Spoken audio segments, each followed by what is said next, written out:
আসসালামু আলাইকুম। আজকে আপনাদের দেখাবো আমরা কিভাবে ছাদে পাইপ ফেলাই। তো প্রথমত আমাদের আটা, ব্যান্ড, পাইপ সবকিছু আছে। যেহেতু এটা 3 রুমের ছাদ, কোনো আইপিএস কোনো এসির লাইন হবে না, এজন্য আমরা 3-4 পাইপ ফেলাবো। তো প্রথমত আটার কৌটোটা খুলে নিলাম, নিয়ে আটা লাগাইলাম পাইপে, লাগাই ব্যান্ডগুলো ঢুকাই নিচ্ছি যাতে ব্যান্ডগুলো কোনো সময় খুলে না যায়। কারণ অনেক সময় ব্যান্ড লাগিয়ে টেপ মারলে খুলে যায়, সেই ক্ষেত্রে এই জন্য আমরা আঠা ব্যবহার করতেছি। তো এইগুলো প্রায় এই ছাদে প্রায় 25টা মতো পাইপ লিখছি, যেহেতু 3 রুম, অনেক বড় বড় রুম। তো এবার আমি বক্স নিচ্ছি, বক্স নিয়ে বক্সের সুন্দর করে টেপ মেরে নিচ্ছি 2-3 প্যাচ করে, যাতে বক্সের মুখটা খুলে না যায়, কারণ খুললে ঢালাই ঢুকে যাইতে পারে। এই জন্য আর কি আমি বক্সটা টেপ মেরে নিচ্ছি। তো আমার বক্স টেপ মারা শেষ। এবার মাপ দিয়ে দেখতেছি ফ্যান কে কত ইঞ্চিতে দেন তা জানি না, আমি ম্যাক্সিমাম সময় আমি দিই 54 কিংবা 4 ফুটে। তো আমি সেই অনুযায়ী মার্ক করে বক্স রেখে দিচ্ছি। তো আমার বক্স রেখে দিচ্ছি একটা মার্ক করে, তার একটা মিডিল করে রেখে দেবো বক্স, এই জন্য আর কি মার্ক করতেছি। তো আমার মার্ক করা প্রায় শেষ।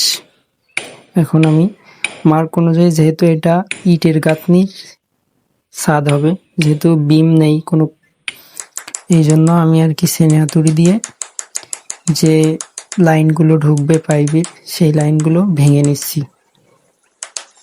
তো এটা বেশি বড় করে ভাঙা যাবে না, অবশ্যই পাইপের যে মাপ সেই মাপ অনুযায়ী ভাঙতে হবে।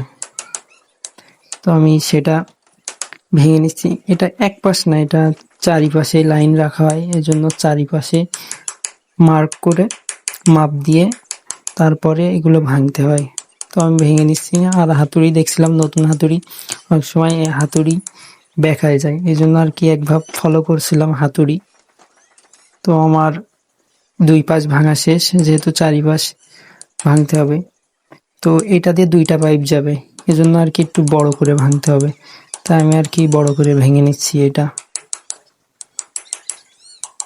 তো অবশ্যই খেয়াল রাখবেন কোনো সময়ের জন্য ইট যাতে বড় করে না ভাঙা পড়ে, কারণ বেশি ভাঙা পড়লে ওই ফাঁক দিয়ে ঢালাই পড়ে যাবে, পরে কিছু দিতে চাইলে ওই জায়গায় মানে ওই গর্তটা বন্ধ করতে চাইলে অবশ্যই বন্ধ করা সম্ভব না। তো আমাদের রাজু ভাইয়া ব্লক দিয়ে দিচ্ছে, কারণ যে সোজা ম্যাপ করেছি ওই সোজা 2 সাইডে ব্লক দিয়ে দিছে।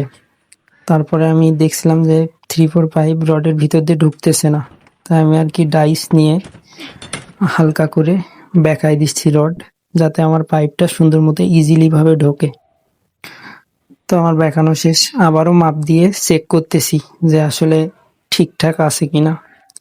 তো আমি চেক করলাম যে ঠিক আছে, তারপরে পাইপটি ঢুকাই দিলাম, দিয়ে মেজারমেন্ট করে বসায় নিলাম, নিয়ে এখন আমি আবারও মাপে দেখলাম যে ঠিক আছে কিনা, হ্যাঁ ঠিক আছে। তো এবার আমি সুন্দর করে বক্সের মাপে পাইপটি হ্যাপসা ব্লেড দিয়ে কেটে নিচ্ছি। তো কেটে নেওয়ার পরে অবশ্যই হাত ঘুরিয়ে ভিতরের ময়লাগুলো বের করে দেবেন, তাইলে অবশ্য তার ঢুকাইতে সমস্যা যদি কোনো ধারমার কোনো কিছু থেকে থাকে। তো আমি সুন্দর মতো আটা দিয়ে বক্সটা বসিয়ে দিলাম। তো আমার বসানো কমপ্লিট। আবারও এই বক্সের থেকে সামনের বক্সে লাইন যাবে, আর এই বক্স থেকে ফ্যানের লাইন হবে, এজন্য আর কি এই পাশে রেখে দিছি মুখ। অবশ্যই 4 মুখ না দিলে ওখানে 3 মুখ দিলে অবশ্যই কাজ হতো, কারণ যেহেতু এক পাশে লাইন বেরোবে, যেহেতু আমাদের 3 মুখের কোনো বক্স নেই, এই জন্য আর কি এ করলাম। তো আবারও এই রডটাতে ঝামেলা করছিল একটু, তাই এগুলো রডগুলো বাঁকিয়ে দিলাম। তো অবশ্য বেশি বাঁকানো যাবে না, যেহেতু এটা 4 ইঞ্চি ঢালাই হবে, এই জন্য আর কি হালকা হালকা বাঁকাই দিচ্ছি। তো আবার এটার মেজারমেন্ট করলাম, পাইপ করে বক্সের সোজাসুজি নিয়ে কেটে ফেললাম, কেটে ফেলে আবারও বক্সে লাগিয়ে দিলাম। তো একটা রুমে পাইপ বেশি খরচ হয় না, একটা রুমে 3টা পাইপ হলে অবশ্য হয়ে যায়, তো সেখানে এইটার রুম অনেক বড় বড়, এই জন্য 4টা পাইপ লাগতেছে। তো আবার আমি মেজারমেন্ট করে নিচ্ছি, নিয়ে আবারও কেটে এই পাশের এটা লাগিয়ে দেব। তো আমার এইটাও লাগানো কমপ্লিট। তো আবার এই সাইডের রডটা হালকা করে একটু ডাউন দিয়ে নিচ্ছি, কারণ ডাউন দিয়ে নিলে ইজিলি ভাবে পাইপ ঢোকে। তো অবশ্যই এই রড বেঁকানোর আগে অবশ্যই যে সোজা পাইপ ফেলাবো আমরা, আপনারা যে সোজা পাইপ ফেলাবেন সেই সোজা অবশ্যই ব্লক দিয়ে নেবেন, না হলে সমস্যা হবে। সমস্যাটা এমন যে রডটা শীটের সাথে, ছাদের যে শীট কিংবা অথবা তক্তা ওটার সাথে লেগে যাবে, লেগে গেলে সমস্যা। পরে রড দেখা যাবে ঢালাই দিলে নিচের থেকে, পরে রাজমিস্ত্রিরা বকাবকি করবে। এই জন্য আমি আর কি করলাম, তো ফ্যান হুক দেওয়ার জন্য আমি আর কি পাইপ রেডি করলাম ব্যান্ড লাগিয়ে। কারণ এই ব্যান্ড দিলে তাইলে বক্সের থেকে দেওয়া লাগে না, ডাইরেক্ট ফ্যানের গুঁড়া দিয়ে, ফ্যান হুকের গুঁড়া দিয়েই তার বের হয়। তো আমার আবার মাপ নিচ্ছি, যে দেখতেছি যে ঠিকঠাক আছে কিনা। তো আমি মাপ নিলাম, নিয়ে ক্যামেরা একটু সাইড করে ফেলছিল আমার ছোট ভাই, এই জন্য আর কি দেখাইতে পারলাম না। তো এই জায়গায় একটু ডাউন দিয়ে নিতে হবে, যেহেতু পাইপ যাবে, নাহলে পাইপ উঁচু হয়ে যাচ্ছিল। তো আমি ব্যান্ডের এক মাথা কেটে নিচ্ছি, না হলে উঁচু হয়ে যাচ্ছে পাইপ। ব্যান্ডের এক মাথা কেটে নিয়ে দেখতেছিলাম মাপ ঠিক আছে কিনা। তো আমি মাপ দিয়ে পাইপটা ঠিকঠাক মতো কেটে নিলাম। তো আমার কাটা শেষ হয়ে গেল, নিয়ে এবার মাথায় ব্ল্যাক টেপ মেরে দিচ্ছি, কারণ এই জন্যই মারছি যে আপনার যাতে ঢালাই না ঢোকে এইটা দিয়ে। তো আমি আটা দিয়ে আমার পাইপটা সুন্দর মতো লাগাই নিচ্ছি, মাপ দেখতেছি ঠিক আছে কিনা। তো আমার মাপটা ঠিক আছে, 4 ফুটে দিচ্ছে এই হুকটা, যেহেতু মহাজন বলছে এক সাইডে চাপাই দিতে। তো আমার দিয়া শেষ। এবার টাই ক্লিপ, এটা 200 mm, এটা দিয়ে রডটা বেঁধে দিচ্ছি। এটা বাঁধার ফলে পাইপটা কোনো দিকে নড়ানড়ি করবে না। তো অবশ্যই টাই ক্লিপটা অনেক বড়, তাই আমি আর কি প্লাস দিয়ে এটা কেটে দিচ্ছি কাটার দিয়ে। তো অবশ্যই বাঁধার সময় পা দিয়ে মিডিল করে পাইপ সুন্দরভাবে বাঁধতে হবে।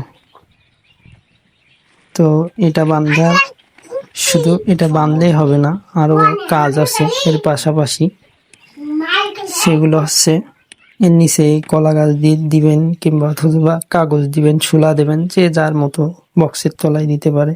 তো আমরা বেশিরভাগ গ্রাম অঞ্চলে, শহরে যেখানে কাজ করি, কলা গাছের থোড় কিংবা কলা গাছ দেওয়ার চেষ্টা করি, কারণ এটা দিলে সহজেই খুঁজে পাইতে সুবিধা হয়, কারণ কিছুদিন পরে ওটা নষ্ট হয়ে যায়।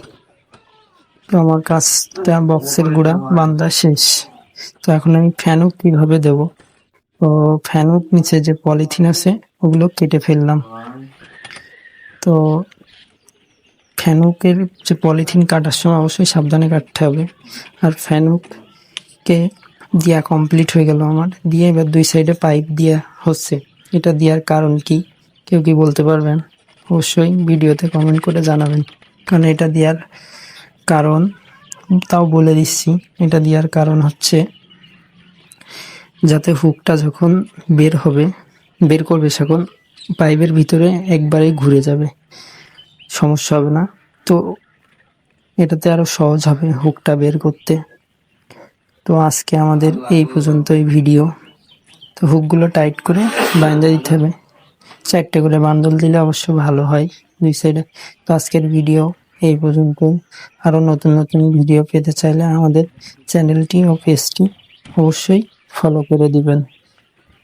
তো সবাইকে ধন্যবাদ, আল্লাহ হাফেজ।